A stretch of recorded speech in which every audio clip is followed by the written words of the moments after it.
With the Lucky Land Slots, you can get lucky just about anywhere.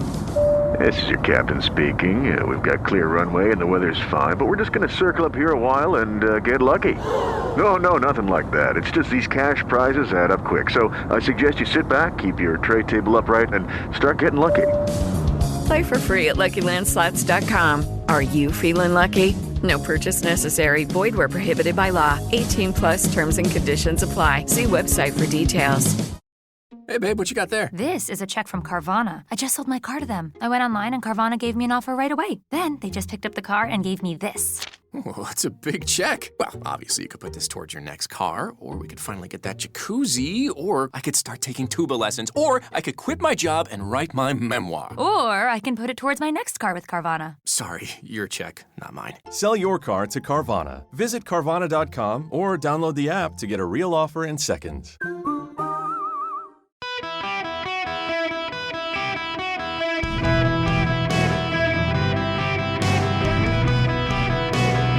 Welcome to the Eric Erickson Show podcast, Hour 2. Hello, America. Welcome. It is Eric Erickson here. The phone number, if you want to be on the program, 877-973-7425. Happy to have you. Today, tomorrow, of course, Good Friday, and it's Masters Week here at the Eric Erickson studio as I watch 4 separate screens. Well, it's one giant screen divided into 4. The Masters have this great app where you can watch Amen Quarter, holes 4, 5, and 6, holes 15 and 16, and the featured group all together. Yeah, nobody cares about golf. Everybody cares about the Masters, or at least they should. Now, let's talk about politics. We got through the 4-H. We got through the stupid goat. We got through NPR. We got through the progressive secular religion. Let's talk about Republicans, not Trump specifically. We can move on from Donald Trump. We actually do need to talk about Dan Kelly, the Republican nominee, or I should say conservative nominee for the Wisconsin Supreme Court. For the first time in 15 years now, the Wisconsin Supreme Court will be controlled by a very progressive majority, and it is very progressive. A lot of things and wins that Republicans have won in Wisconsin over the last few years are going to be rolled back because Republican voters chose to nominate Dan Kelly. Kelly lost by 11 points the last time he ran for the seat. So the genius voters of Wisconsin nominated him again. And guess what? He lost by 11 points again. This is a problem. This is not a Trump problem. It's not a DeSantis problem. It's not an establishment problem. It's not a Trump wing problem. It is a voter problem. When you nominate bad candidates, guess what? You get bad results. The same thing happened in Georgia with Herschel Walker. Now, Kelly, of course, this time he came after 2022. Kelly was involved in some of the 2020 stolen election hijinks. It's why a lot of voters voted for him this time, to nominated him. They loved that he was down with the 2020 stolen election stuff, and they rewarded him, and the general election voters beat him to a bloody pulp with an 11-point loss.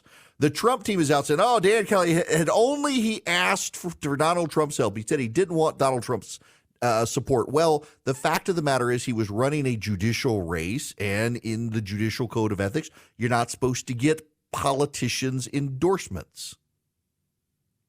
And he lost by the same number of points as the last time.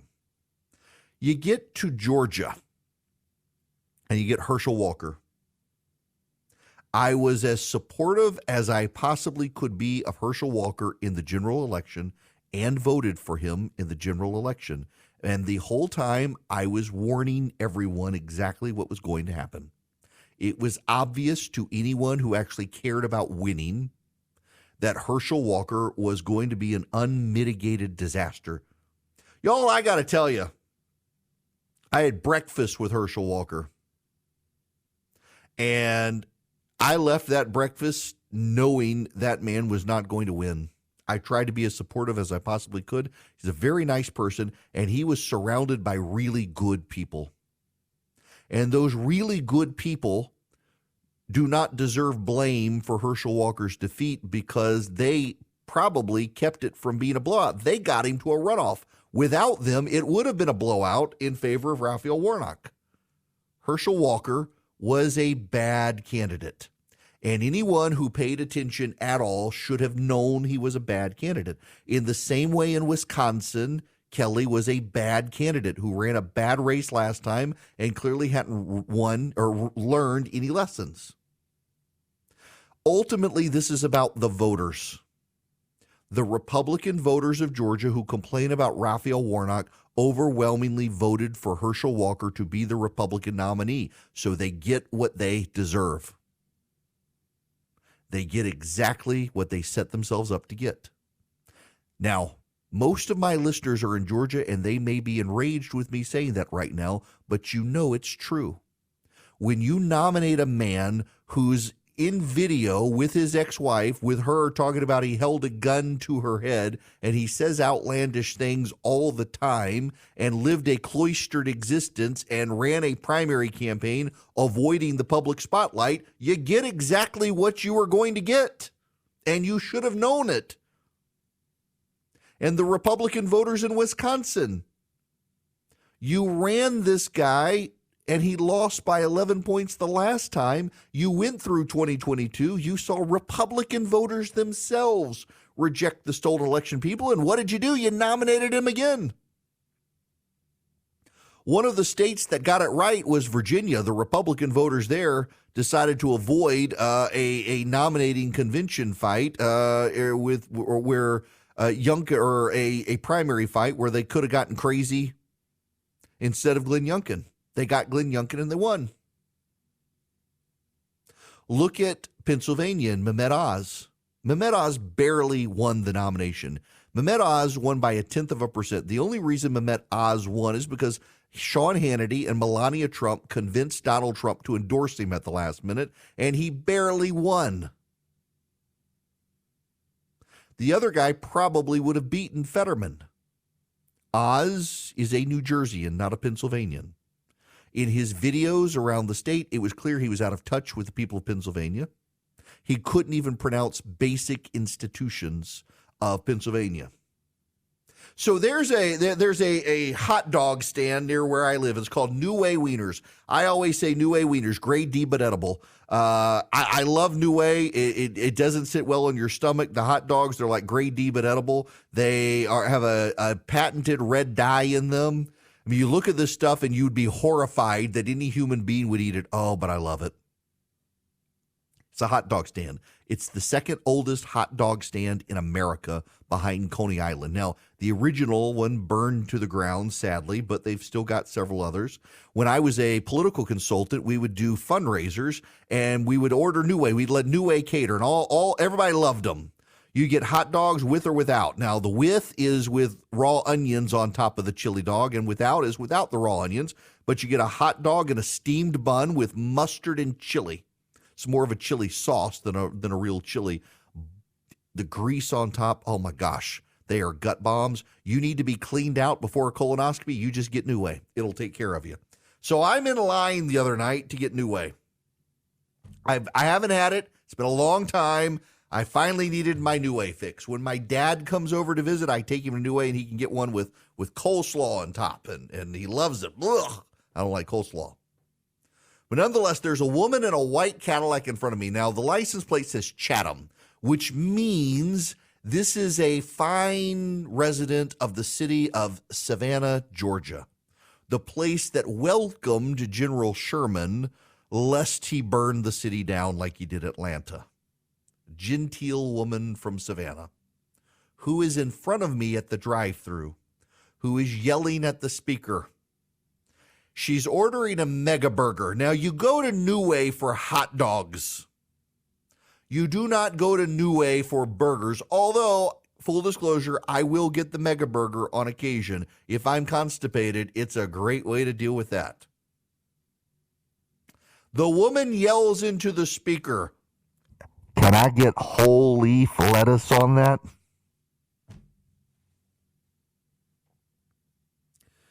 You are in a place that makes McDonald's look like a 5-star gourmet experience, asking for if the burger comes with whole leaf lettuce. Friends, I'm pretty sure the shredded lettuce at New Way comes from the Kroger down the street. When it puts the expired lettuce in the dumpster, the New Way goes down and gets it because it's that perfect shade of brown to go with the bright red of the hot dog. I don't know.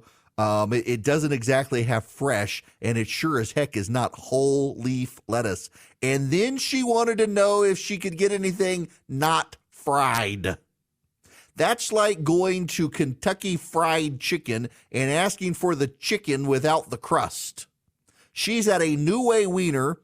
She wants whole leaf lettuce on the mega burger, and she wants non-fried French fries or something. I have no idea. That's like Dr. Oz in Pennsylvania. It says, hello, I am not from here. And the voters, the Republicans in Pennsylvania, picked the guy, and he lost. Same with their Republican gubernatorial nominee.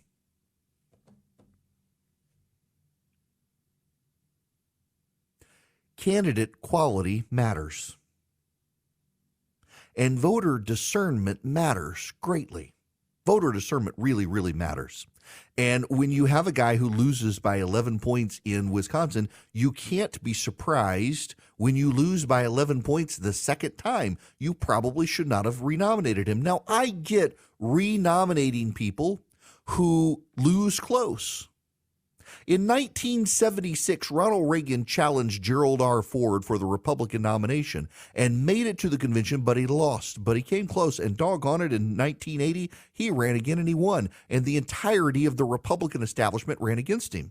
I mean, George H.W. Bush, Howard Baker, Bob Dole, all these Republicans ran against Ronald Reagan in 1980 to stop him from getting the nomination. And it wound up being very much like Trump in 2016. So many people ran to stop Reagan. Reagan consolidated the Goldwater forces, the conservatives, and he won the nomination. And then he brought George H.W. Bush on to unify the ticket between the moderates and the conservatives. Ronald Reagan wanted to win. He took steps, including making George H.W. Bush his vice presidential nominee so that he can win. What we see more and more is that if these conservative firebrand stolen election people win, like Carrie Lake in Arizona, she does nothing to try to win the general election. She wants the righteousness of the movement without the conviction of a politician who actually wants to win the whole damn thing. You can't actually affect change in the country if you decide to become the nominee and then blow it all. Carrie Lake literally told McCain voters she did not want their vote, and so they did not vote against her. And instead of acknowledging maybe she shouldn't do that, she's been pushing the mythology of the stolen election in Arizona, where the only Republicans who the election was stolen from were the ones who glorified the 2020 election as stolen.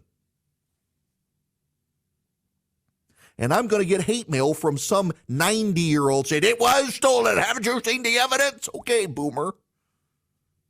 The fact of the matter is, you voters, when you are voting for candidates, have got to figure out some discerning qualities of candidates who can actually win a general election. Winning the primary doesn't matter if you can't win the general election, which means in some areas of the country, a more conservative candidate is better than a moderate. And in some areas of the country, a moderate is better than a conservative. And if you're just showing up deciding, you know what, I want the absolute firebrand who's going to own the left in a purple state, that guy's probably going to get beat.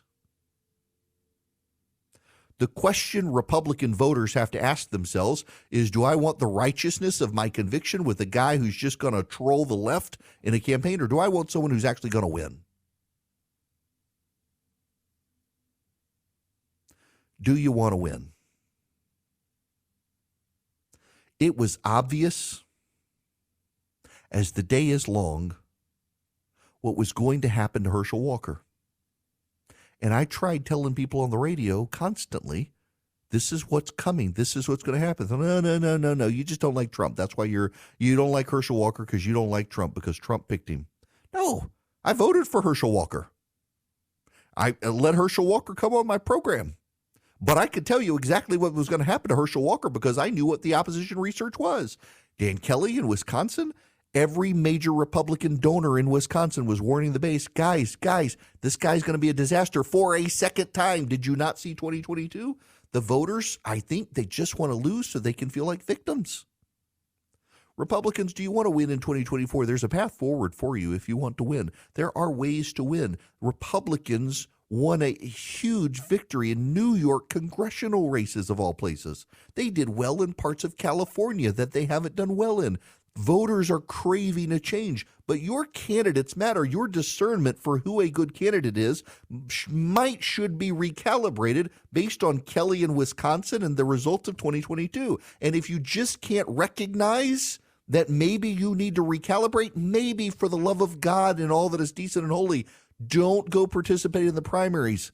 Let the people who actually have some sense of discernment pick the Republican candidate. And if you want to stay home in the general, that might actually help us too. People, I would like to win to stop the left, but to win to stop the left, you actually have to nominate a candidate who can persuade independent voters and not sound crazy. That used to be something Republicans excelled at, and now it's like they'd rather lose so they can scream about being a victim than actually win and stop the left. I'd like to stop the left, please. All right, I want to talk about this story real quick. Clarence Thomas is under attack because he has a friend named Harlan Crow who is a billionaire. And Harlan Crow has taken Clarence Thomas and his wife on trips on his private jet and on his yacht, sailing through Indonesia on vacations and the like. Thomas is not a man of extraordinary wealth, and Harlan Crow is. And I don't see anything wrong with the story, and I guarantee you a bunch of liberal justices in the past have done this, and I'm sure Democratic members of Congress have done it with their billionaire friends, but because it's Clarence Thomas, it's somehow a big scandal from the left. And I would note on social media, it's a bunch of liberal reporters talking about it. I am not a billionaire, but I will tell you, I frequently in my prayers pray that God is generous with me so that I can be generous with other people. I'm glad Harlan Crow is generous with his friends. I try to be generous with my friends. I have paid for friends of mine to go on trips with me to Vegas, golf trips to Las Vegas. I'm actually taking a buddy of mine on a golf trip in a couple of weeks on my dime because I can. And I'm glad to because they're friends. I enjoy their company, and I'd like to provide opportunities for friends that they otherwise couldn't have. And I would love to one day have a private plane and text my friends and say, hey, guys, let's all go to Vegas and cover the cost. I'm glad Clarence Thomas is a friend like that. And I don't think it should be condemned. I think it should be praised, that friendship. There's nothing nefarious about it. There's no evidence of any sort of nefariousness. It's just the left wanting to be mad about something, in this case, friendship. Howdy, welcome. It is Eric Erickson here. 877-973-7425 is the phone number. How about we take a few phone calls? Tony, welcome to the Eric Erickson Show. How are you? Eric, thanks for having me. I'm doing well, thank you. What's going on? Watching the way the Democrats have failed so miserably in the last few years, it occurs to me that they've perfected how to utilize Donald Trump. And I think he at first had them flummoxed. And I think now he's their ultimate, what I call WMD, weapon of mass distraction. And they just have lined up one claim after another, and it allows them to just disregard every single problem, every single screw-up that Biden has done since he's taken presidency. And I don't see that changing as long as he's around. Yeah, look, they certainly can. It's kind of been interesting. One of the things I've wanted to do this week, or today in particular, is focus on a lot of stories I hadn't been able to focus on because of the Trump indictment the last couple of days, because it required coverage. It was historic, but also a lot of other stuff happened, like Finland joining NATO. I hadn't even had a chance to get to that. The 4-H story, the left now wants to get rid of commercial industrial meat production, and the Biden administration looking at regulating it more, all this stuff happening, and the media, the left can say, but Trump, look what Trump did. And, it is also very true, Tony, that a lot of Trump supporters actually love the coverage. They think Trump's dominant, and CNN had its highest ratings in forever by its wall-to-wall coverage of the Trump indictment the other day. And a lot of those people are Trump supporters who want to watch. They want to watch the plane. They want to watch the Trump speech. They want to watch Trump. They want to watch him on the left, own the left. And The media doesn't have to cover anything that Biden is doing under the radar. 877-973, what? Ugh. It's one of those days. 877-973-7425. Bob, welcome to the Eric Erickson Show. Good afternoon, Eric. I was listening, and I have 2 points. One was about the quality of the candidates, and my question there is about the RNC. I would think that if they did it at a federal, state, county, and city level, each of those committees at each of those would look at the candidates that are running in the primaries and have some polls that says, here's what's relevant to our constituents at each of these levels, and talk to those that are looking and saying, what is your position on this? And explain that if you're not in alignment and you can't iterate on these, you're not going to be a strong candidate, which is what we need. And are they doing it for their own self-interest or for the benefit of their constituents and the party and the country? Okay, this is great. Let me show some insider knowledge I have. I've run congressional races before, and I'll tell you what happens is when the person gets the nomination, the parties nowadays have engaged. You know, one of the problems in 2022 is that Rick Scott, running the National Republican Senatorial Committee, refused to try to shape the field. In the past, the chairs of the NRSC have gone in and tried to find the candidate they think is most able to connect with independent voters and win. Sometimes they've done terrible jobs. Like, for example, in 2006, the NRSC decided that Charlie Crist would be a better fit with Floridians than Marco Rubio.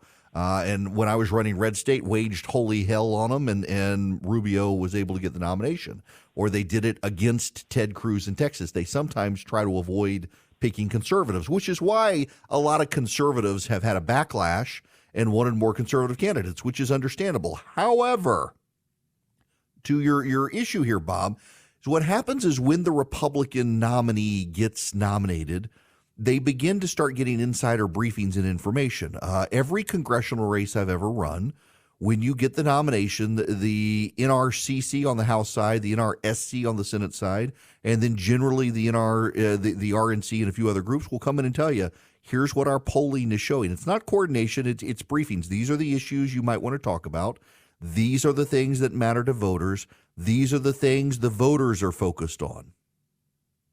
The problem is very often there's such distrust among particularly candidates who come from the Trump wing of the party for a lot of understandable reasons. I don't want to be dismissive of their distrust, but they decide, you know what, I can do this better. I've got a better idea.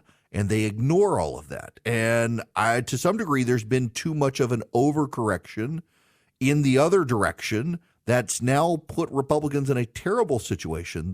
You've got these Republican candidates now who are told what the polling shows. Well, I don't believe the polling. I don't blame you for not believing the polling. But when you actually, in 2022, it turns out if you took out the Trafalgar polling and the other Republican polling, media kind of nailed it with their polling. The Trafalgar poll screwed everything and left us all, myself included, with the impression that, gosh, the polling really is crap. And it's not good. It's not good polling. I don't want you to hear me say it's good polling. What it actually is it's closer to reality than what the Republican polling showed. The trend lines are where it shines. The trend lines in the polls showed a big surge towards Republicans in the Republican polling. And all the other polling, regardless of what the number was, showed the accurate trend line of a shift away from the GOP. And the Republican pollsters out there were so big and all that that it skewed the polling and painted a false impression of a big Republican wave that never showed up. So the party, though, and the political campaigns for the NRSC, the NRCC, they'll meet with their respective candidates and say, here's where you should focus. Here's what our polling shows. They'll supplement with their outside campaigns. But if you've got a candidate who just says, screw you, I'm not listening to you, I know best, I'm not hiring pollsters, I'm not doing anything, well, then you may have problems with those candidates.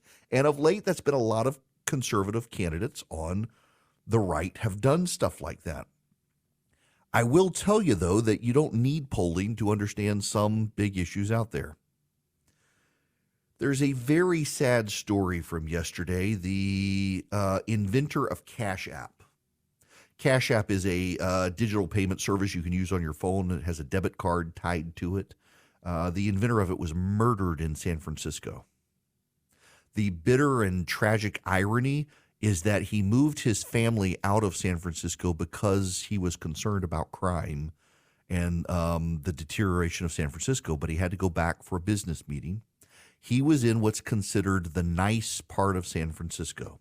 The San Francisco Giants Stadium is in a revitalized part of San Francisco. A lot of wealthy people in the San Francisco area live down in that area. It's fairly nice. A lot of people in the Candlestick Park area, they're out there in their kayaks. They're trying to catch fly balls and stuff. It's a pretty area, and it's been a revitalized area. And he was murdered in that area. He was stabbed to death. San Francisco, as a city, is beginning a collapse.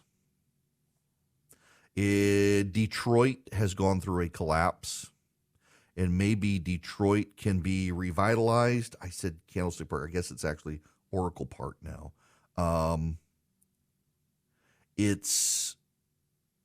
San Francisco is going through a real collapse. So yeah, I said Candlestick. It's Oracle Park, and it's a very nice area. The Lyft, the Uber competitor, it's headquartered in that area. I'm actually looking at the map right now. You've got a lot of fancy businesses are there now, a lot of condos, a lot of high-end restaurants are there, and this guy was murdered there. All of San Francisco seems to be in a state of collapse. More people are leaving the area than moving into the area. The tax base is dwindling, and the powers that be in San Francisco have no interest in fixing it up, no interest in cleaning it up. Now in Chicago, the communist one, well, I should say progressive, but he's actually kind of a communist. Like, I don't mean that pejoratively. He actually is. And he's the weak on crime guy. When you look at the votes in San Francisco or in Chicago, Johnson, the guy who won the majority of the areas of Chicago that are the most crime-ridden. The areas of Chicago with the most violent crime voted for the guy who won, whose approach to crime is to not enforce the law and let criminals out of jail and defund the police. Like the Republicans who nominate candidates who can't win general elections, the voters of San Francisco and Chicago, the voters of California and the like, they're getting the government they chose. They're getting exactly what they deserve for voting that way. It is predictable and foreseeable that crime in Chicago is about to get even worse than it's been. You know, the big museum, I think it's the Field Museum I saw, a Field Museum, one of the art museums, one of them, I can't remember which one, but I think it's the Field Museum in Chicago, is advising people how to get to the museum and essentially encouraging them to go a circuitous route to avoid the main elevated line of the Chicago metro system to get there because crime on that line is so bad.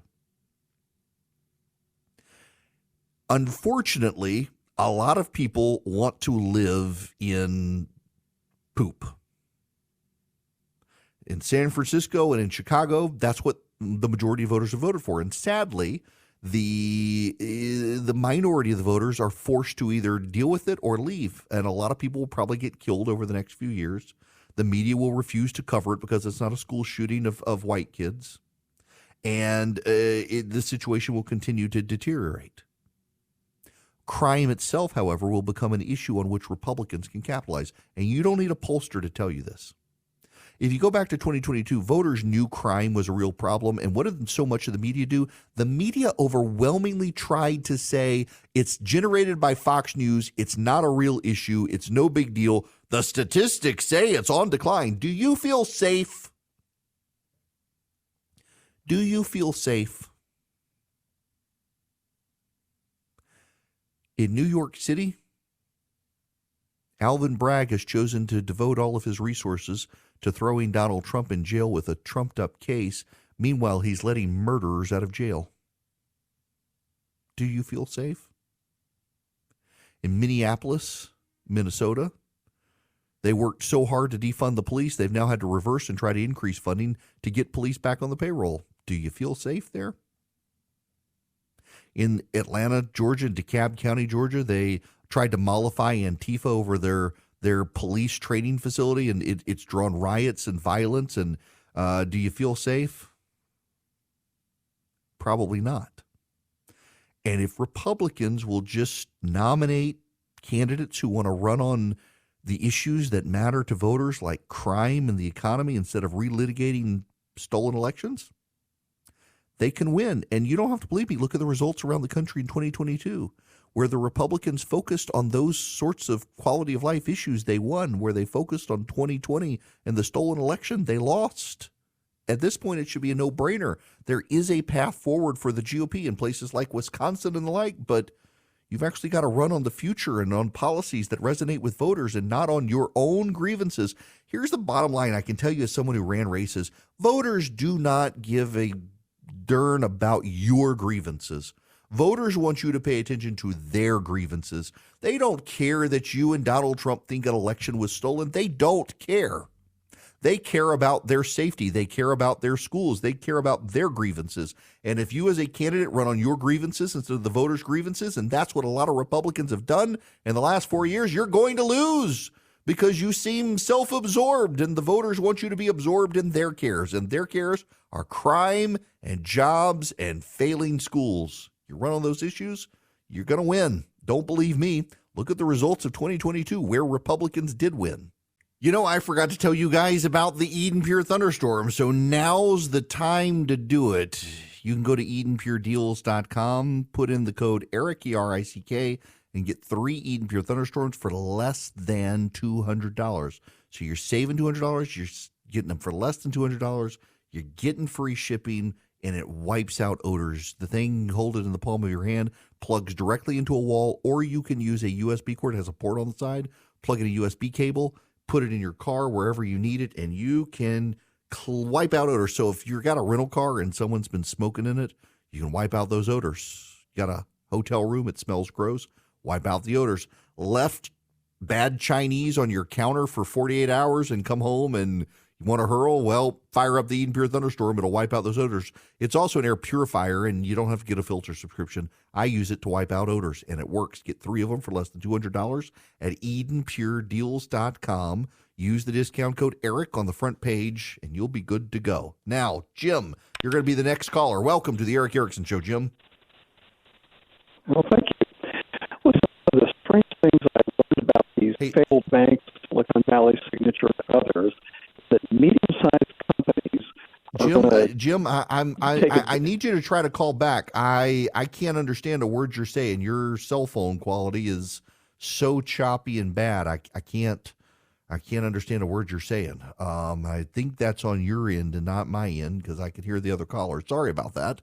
It just sounded like you were in a helicopter like that, but it was cutting off all the words.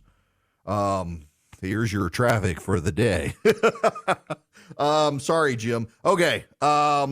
Where was I? Oh, yes. I mentioned this earlier. This is like I've been wanting to talk about this topic for multiple days in a row and have not been able to talk about the topic. Finland just elected conservatives. They had a very progressive 30-something prime minister. She got in trouble for being out drinking and partying all night, and they didn't think it was very prime ministerly of her, and the conservatives won. Now, it wasn't really completely a rejection of her, but of her economic policies and the like that the left have tried to invent. At the same time, Finland joined NATO. And what I find, I don't know that enough people have commented on this, so I want to comment on it. There are people in the United States who blame the United States for Russia's invasion of Ukraine.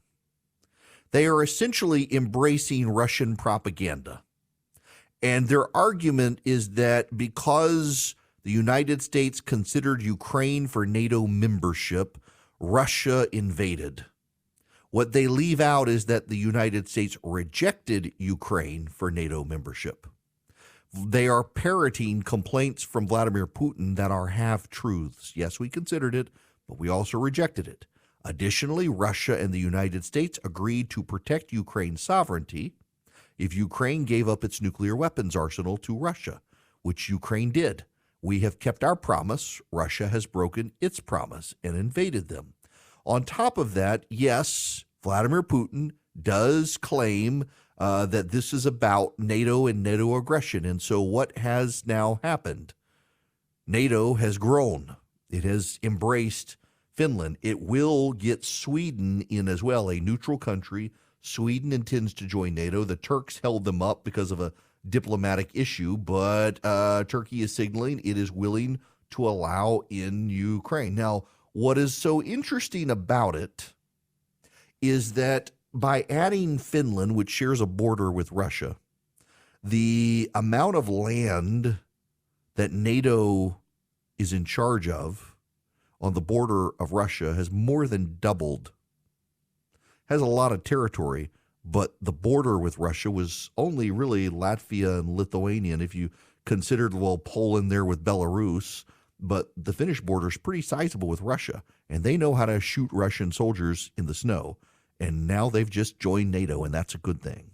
Hey, guys, it is Ryan. I'm not sure if you know this about me, but I'm a bit of a fun fanatic when I can. I like to work, but I like fun, too. It's a thing. And now the truth is out there. I can tell you about my favorite place to have fun, Chumba Casino. They have hundreds of social casino-style games to choose from with new games released each week. You can play for free anytime, anywhere, and each day brings a new chance to collect daily bonuses. So join me in the fun. Sign up now at ChumbaCasino.com. No purchase necessary. VGW Group. Void where prohibited by law. See terms and conditions. 18+.